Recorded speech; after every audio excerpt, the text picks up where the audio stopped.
Hey squad, it's Brandon from the Bantu Sun. Thanks for joining us today. I wanted to get in a conversation today about corruption and I'll say messaging. So, corruption. It amazes me how many times I have a conversation.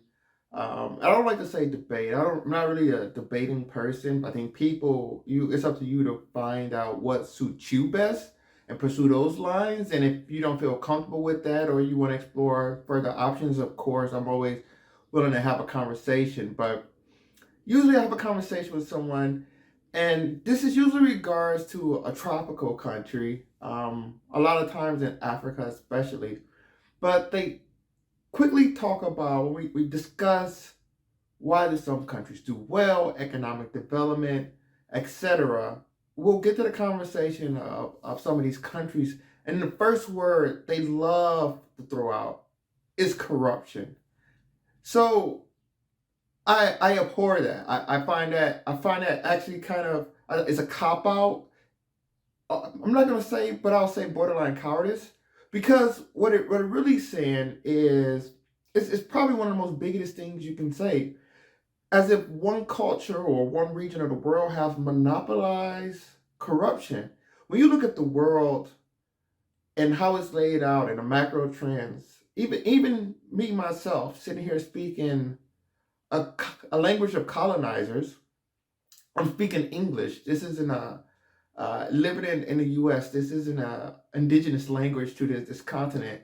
For people to say that Africa is the only corrupt region in the world, or the most corrupt, or they are somehow more corrupt than others, and then for to see Africans agree with this, I it basically confuses me, and I find it heinous. As I said, I don't like it. So usually when someone said, I immediately confront them about that, as if other parts of the world don't have forms of corruption. It may take a different form, but it's just out there, because it's almost corruption is almost in about outside of major flagrant violations. Corruption is usually in the eye of the beholder, right? Or the person pushing a narrative. For example, I just got through reading an article on Glencore. So those that don't know about Glencore, it's a big Swiss multinational. Full disclosure, I invest in Glencore whenever I get the chance. They're heavily invested throughout Africa. It's a phenomenal country. I mean, phenomenal company that does great work, for lack of better phrasing. They go into Africa and they really bring a lot of these resources to bear that otherwise would probably stay in the ground. But they're one of the major multinationals, and it's going to be controversial whether you come down on this. Some people say you shouldn't do this work, which I don't know why. Make hay while the sun's out. But and you may say, well, the allocation of wealth, that's a different question, whether how's the wealth split up with the governments. But Glencore working in Africa, dealing with some of these countries, they're known to bribe people. It's not going to be, you're not going to be hard pressed to find a case with Glencore bribing people. And of course, they go to court, they pay their hundreds of $1 millions in restitution, and then they get on with their day and they get back to business. But you rarely hear about the corruption about the Swiss, right? Is that the image you have of Swiss? And Switzerland is one of those interesting countries. I think they really cornered the capitalist market. They really do a great job of it.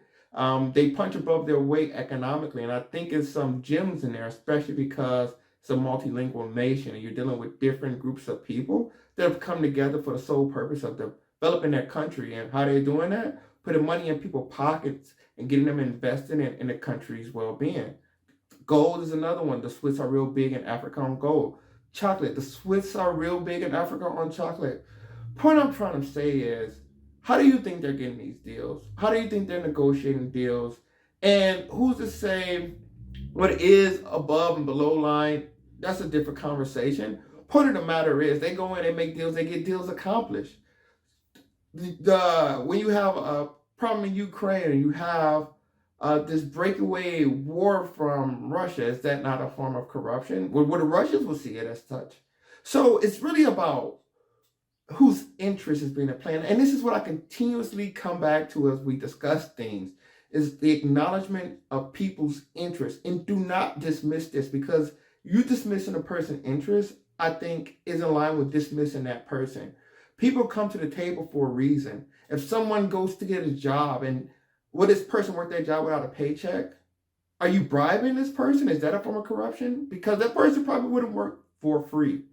But if you give them money, they'll work. Like, is that not a form of corruption? So you start talking about scales and getting the nuances. But point of the matter is, one, no region, one part of the region or the world has monopolized corruption. It is ubiquitous, right? Second, and it's all about how it's done and according to whose rule that makes it righteous or not. Second is that these leaders from these countries come from these countries. I always believe your leadership is a byproduct of your society. You get the leaders more or less that I'm not going to say you deserve, but whom you empower. It's a reason why Mobutu stayed in power, and Paul will say Patrice Lumumba didn't stay in power. Why he was usurped, and why wasn't Mobutu usurped? Now you can say, well, it was some Europeans way across the continent, in another continent that was controlling the inner workings of the massive Congo. But I think you'll be dismissing a lot of the leaderships in the DRC's interests. And that gets into the story I'm trying to talk about when I talk about, and I am talking about when it comes to interest, influence. In all governments, I rarely talk about the political lines because I think all governments are oligarchs. It's just a matter, a sense of grouping of interest groups coming together, working together, that government is basically a byproduct of. So when a lot of these times when you see these conflicts, these disagreements, these trade deals, a lot of it is just these oligarchs or these interest groups in these different countries trying to come together on one accord. And sometimes they can't. And this is where you get war. This is where you get coups. It's because there's a disagreement amongst the leadership class, or someone wants to change the leadership class. They want to change how government distributes its favor and its benefits and resources. Why do I say this? So, when we talk about the governments being oligarchs, I came across a story about Felician Kabuga. So, those that don't know, this gentleman was a great businessman in Rwanda. When I say great, in all reference, I merely speaks to magnitude, not good or bad. As you know, I try to stay away from good or bad arguments. So, Felician Kabuga was a successful businessman. I believe he made his money in the tea industry in Rwanda. So, those that know the geography of Africa, the east coast or the eastern half of the continent is very fertile. So, a lot of countries on the eastern half of the continent, especially around the mid-belt region, like when you start talking about your Kenyas, Tanzania, Rwanda, Uganda, these are highly fertile countries in comparison to the rest of the continent. So tea farming is not a big, it's not a big surprise that he was highly successful in this industry. Now he sided with the Hutu side of the country. Now the Hutus were in power. So the Hutus were backed by the Belgians. Rwanda was a former Belgian colony, but Rwanda is a former Belgian colony. But the Hutus were supported by the Belgians. So when Rwanda became independent, the Hutus more or less took over. And this person, Kabuga, supported the government. He even had daughters marry into various parts of government power.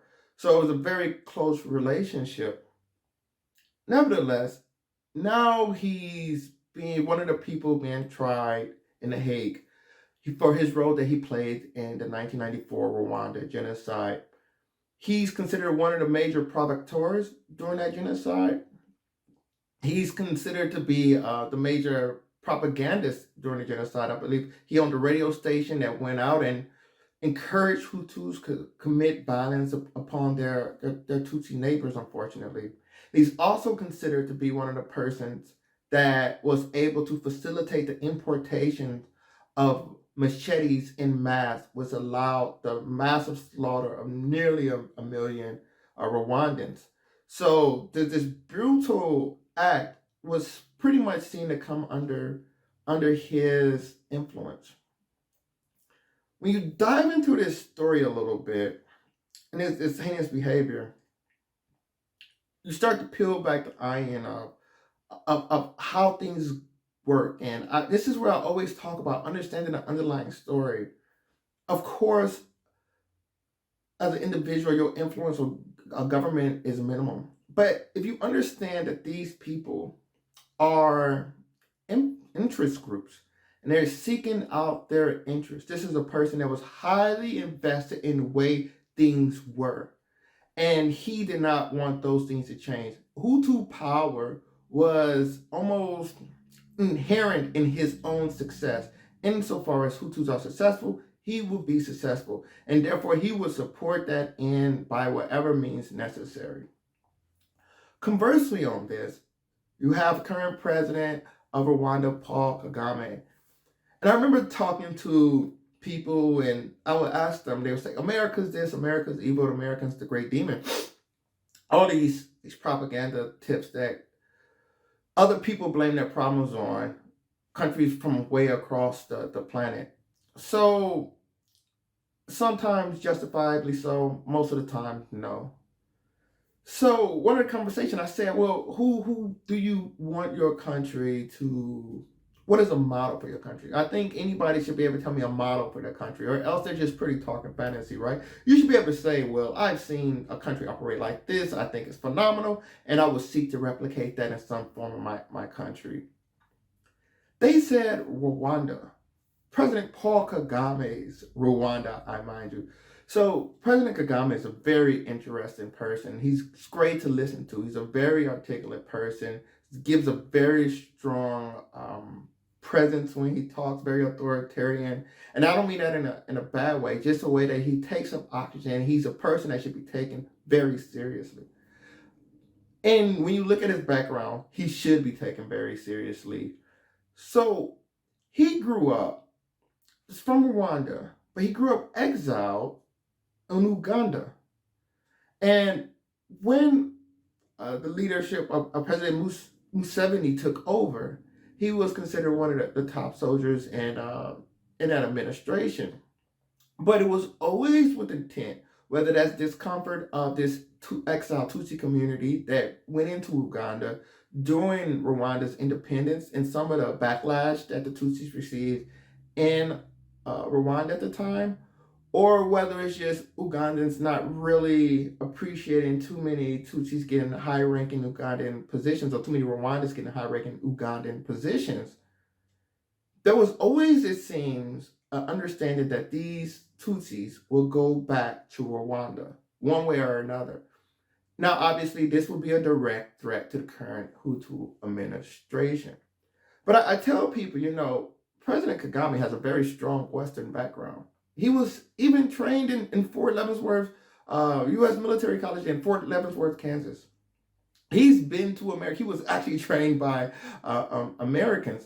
So when they speak about Kagame, I say, how can you hate America and hate pretty much a person that was strongly aligned and strongly aligned and influenced by the United States in President Kagame? Of course, a lot of people don't understand this part about them, and they don't understand the Tutsi Hutu back and forth before the 1994, the early 90s, even going back to the Rwandan independence in the mid 20th century. They don't really understand that history of what was really going on. And what was really going on was a power struggle. Who was going to be at the top of the totem pole? And that oligarch, that interest group that was going to carry that favor. And where there's no consensus, this is where you get your civil wars. This is where you get your backlash. And unfortunately, way worse, as we saw happen in Rwanda. So eventually, President, at the time he wasn't, but the soon-to-be President Kagame, during the Rwandan Patriotic Front, eventually came in, especially during the genocide, and they avenged the slaughter that occurred, and they overthrew the Rwandan government and more or less been in charge of Rwanda ever since. And President Kagame has run a tight ship over there. I've heard nothing about the cleanness and quality of life has improved in Rwanda. It's seen as an upper tier country in Africa or up and coming country in Africa. But there's still a little bit of what I would say tension. Some of those Hutus fled into the Congo, and every once in a while you'll see a news story such as the Congolese are blaming the Rwandans for invading primarily that Kivu region in eastern Congo, and Congo is a very big country. So you hear about those Rwandans going into the Kivu regions of eastern Congo and subsequently taking out resources as well because the Congo is extremely rich in mineral resources. This could be debated back and forth, however you see the issue. I don't want to do that here, but what I do want to talk about is two things happening. This is where we get to the macro of it all, the underlying structure, back to the influence and interest. Because this is a magnificent case study that I think enough people don't look at, especially Africans. When you look at development and you look at power and you look at interest and influence, one of the major things behind the horrendous slaughter that went on and the violence and the wars was a reorientation of Rwanda. So if you can look at this from a moralist standpoint and say there was a violence against a minority group in Rwanda, they were avenged, everything is better now. Or you can look at this as a reorientation of the direction of Rwanda. Rwanda was a Belgian colony. And what people don't really understand is how mysterious and probably impenetrable Central Africa was. So what you see is a lot of this Central African part, the Europeans in the late 19th century, they kind of just gave it a no man's land. If you look at a lot of old maps, they'll say the Free Congo or the Congo Free State, because this was kind of meant to be an area that nobody really had control over. And they gave it to the Belgians or they assigned it to the Belgians, but that's because nobody's scared of the Belgians, right? If the Belgians were to act up in this region and they weren't to play right, you could always just put the troops in Belgium and make them act right because they weren't that powerful. They weren't as powerful as Germany, France, or England at the time. So they gave it to the Belgians. What the Belgians were supposed to do is kind of keep like this open freeness. So they have access to this region, but it was also supposed to be a free man's zone where you can have different Germans and French interacting and it not result in a war. Whereas the French were to intrude on British colonies, or if the Germans were to intrude on French colonies, there would be a more serious conflict. So there's this region, and the reason why they did it is because a lot of people didn't even know what was going on in this part of Africa because of the disease and the impenetrable nature of it all kept the Europeans out. They weren't built for it. So therefore, outside of a few of explorers, and many of explorers were unsuccessful in their pursuits because of this intensity, the Europeans weren't able to colonize this area thoroughly. And so you have the Belgians in this area, and the ruling class, we'll say the upper echelon of Belgians, spoke French. So these were French-speaking colonies. You see this in the DRC. You see this in Rwanda. This was a Francophone country. After President Kagame came in, overthrew the government, established some stability in this country, he then joined the Commonwealth, the British Commonwealth of Nations. And Uganda went from being a Francophone country to an Anglophone country.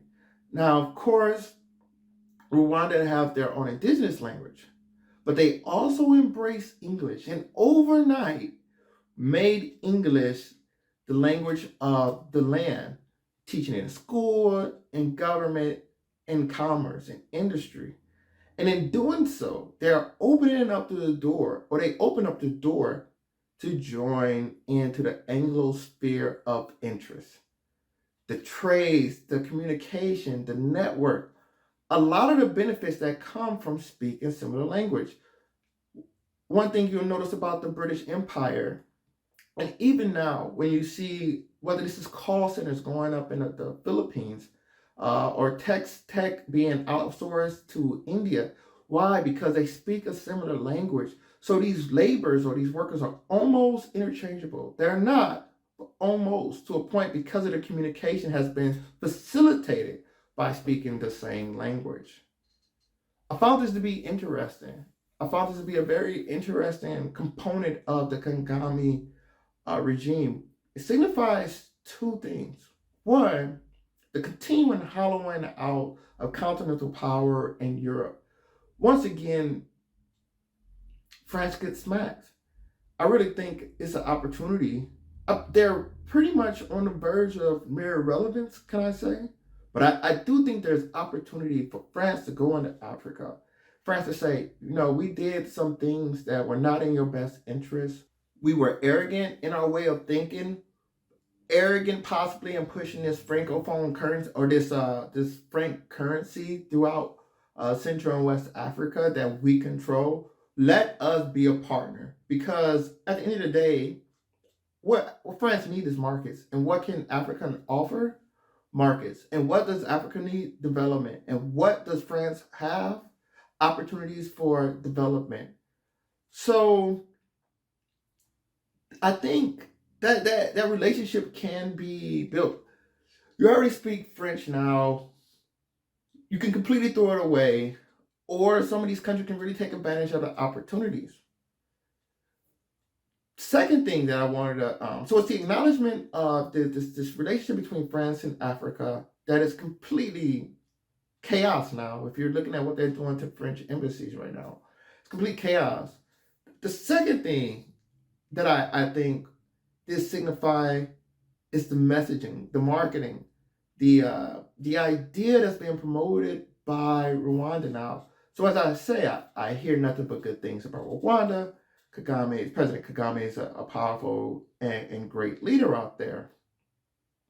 But when I look at the numbers, Rwanda does better than it has been, especially considering its challenges. It's a landlocked mountainous country. This is not a geopolitical strong point in many places.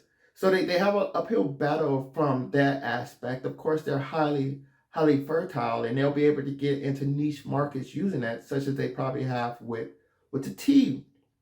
But I also think about the messaging. There's countries, when you look at the numbers, Rwanda, as far as GDP per capita on a PPP basis, this is kind of economic productivity on an individual level, is kind of a rough gauge I use for economic development metrics. And Rwanda's going to be in the bottom half, the upper half of the bottom half, right? So they're probably not in the top 50% when it comes to individual productivity. But you would not believe this reading the articles. You would think Rwanda has made it to the promised land. And there's a lot of countries in Africa with more people that I think have done just as well or better in these metrics, such as Kenya, Ghana, Cote d'Ivoire, which I think really goes under the radar. I just think a lot of people don't know reference a lot, especially in the English media, of a lot of these francophone countries. So it's those two things. I think Rwanda, for such a dramatic story, and what one would assume is a great outburst of productivity. As I hear, it's a very clean and organized country.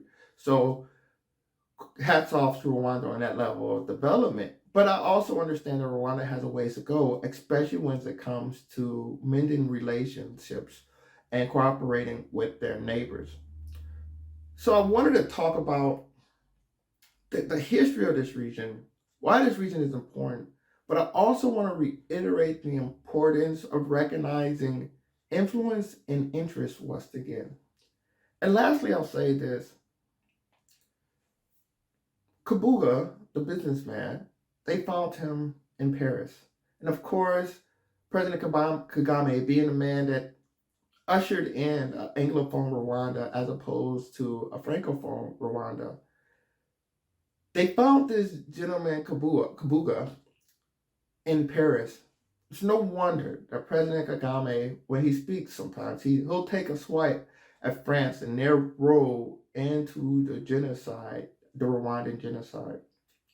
And it's no coincidence to me that when they found this businessman, this Hutu businessman that was one of the major provocateurs in the Rwanda genocide, that they found him or he was arrested in Paris.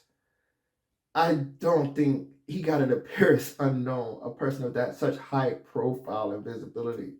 So we'll continue to watch the news, see how these things all land once it eventually goes to the head. Right now, I believe the defense is dementia and such is over 90 years old now, I believe. So that's going to be a developing story. But the last thing I want to harken on is stop with the self limiting criticism. Stop talking about, well, my leadership is this or that. There's no perfect leadership. These are all oligarchic groups.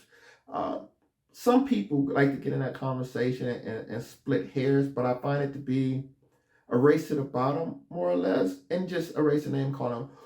What I try to do with these governments is just to recognize how they operate, how they facilitate things. I find government to life or commerce in particular, they are oxygen to a fire. Are they the fire itself? No. But their behavior facilitates, it gives oxygen that can make the fire stronger, that allows commerce to be better, or it can smother the fire. And I think as governments go along, instead of trying to find these perfect governments throughout the continent of Africa, people should look for a government that works for them and then take what they can, but realize they are the fire. And these governments, what they want to do is hold these governments to allow them the opportunity to be successful. At the end of the day, what matters most is the results. It is basically better to be wrong sometimes and win, to be right and lose. And it's an old sports saying, first we win, then we get good. Once you realize how we can be victorious or how we win, then we slice, dice, and analyze that process, which we have done thus far, and replicate it to win more.